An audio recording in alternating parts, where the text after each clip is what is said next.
Aroma of Assamese কিচেনত আপোনালোকক স্বাগতম জনাইছোঁ।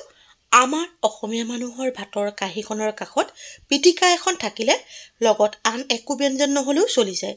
সেয়ে আজি মই আপোনালোকৰ বাবে এবিধ বৰ জুতি লগা পিটিকাৰ ৰেচিপি লৈ আহিছোঁ। আশা কৰিছোঁ ৰেচিপিটো আপোনালোক সকলোৱে ভাল পাব।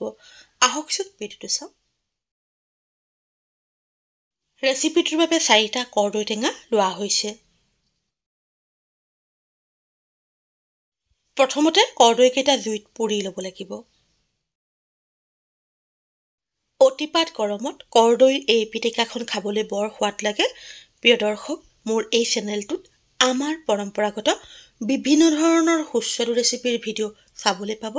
এতিয়াও যদি আপোনালোকে মোৰ চেনেল এৰোমা অফ আছামিজ কিচেনক ছাবস্ক্ৰাইব কৰা নাই, অনুগ্ৰহ কৰি ছাবস্ক্ৰাইব কৰিবচোন আৰু লগতে কাষত থকা বেল আইকনটো টিপি দিব। তেতিয়া মই পোষ্ট কৰা প্ৰতিটো ৰেচিপিৰ ন'টিফিকেশ্যন মই ভিডিঅ' পোষ্ট কৰাৰ লগে লগে আপোনালোকে পাই যাব।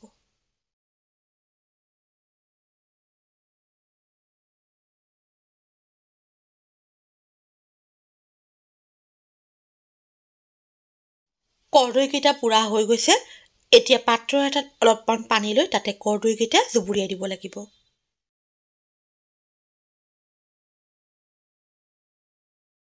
এতিয়া ভিডিঅ'টোত দেখুওৱাৰ দৰে কৰ্দৈৰ পোৰা বাকলিখিনি আঁতৰাই পেলাব লাগিব।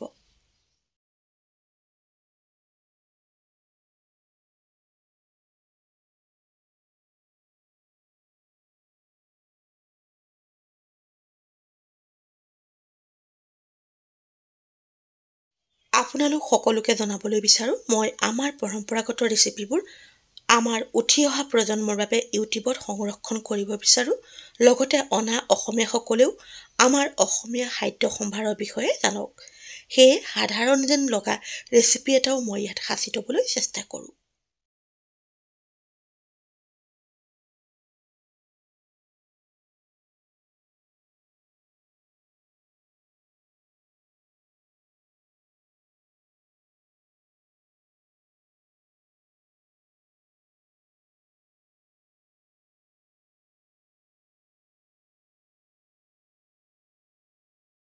এতিয়া কৰ্দৈকেইটা পাত্ৰ এটাত লৈ তাৰ লগত মিহিকৈ কুটি লোৱা পিঁয়াজ, কেঁচা জলকীয়া, সিজোৱা আলু এটা আৰু জোখমতে নিমখ আৰু মিঠাতেল দি ভালদৰে পিটিকি ল'ব লাগিব।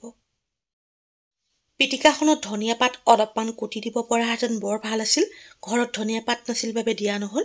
ধনিয়া পাতে পিটিকাৰ সোৱাদ, গোন্ধ আৰু সৌন্দৰ্যবৰ্ধনৰ কাম কৰে। মন কৰিব, কৰ্দৈকেইটাৰ মাজত গুটি সোমাই থকা শিৰাকেইডাল আঁতৰাই পেলাব লাগিব।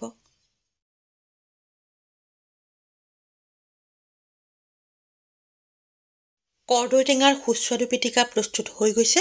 এতিয়া ভাতৰ লগত পৰিৱেশন কৰিব পাৰিব। কৰ্দৈ টেঙাৰ এই পিটিকাখন খাবলৈ বৰ সোৱাদ হয়। আপোনালোকেও কেতিয়াবা এনেদৰে প্ৰস্তুত কৰি খাই চাব পাৰে। প্ৰিয় দৰ্শক, আপোনালোকৰ যদি মোৰ এই ৰেচিপিটো ভাল লাগিছে, তেনেহ'লে লাইক আৰু কমেণ্টৰ জৰিয়তে জনাবলৈ নাপাহৰিব। এনেধৰণৰ সুস্বাদু ৰেচিপিৰ ভিডিঅ'লৈ আকৌ আপোনালোকৰ ওচৰলৈ আহি আছোঁ। আজিলৈ আহোঁ। ধন্যবাদ।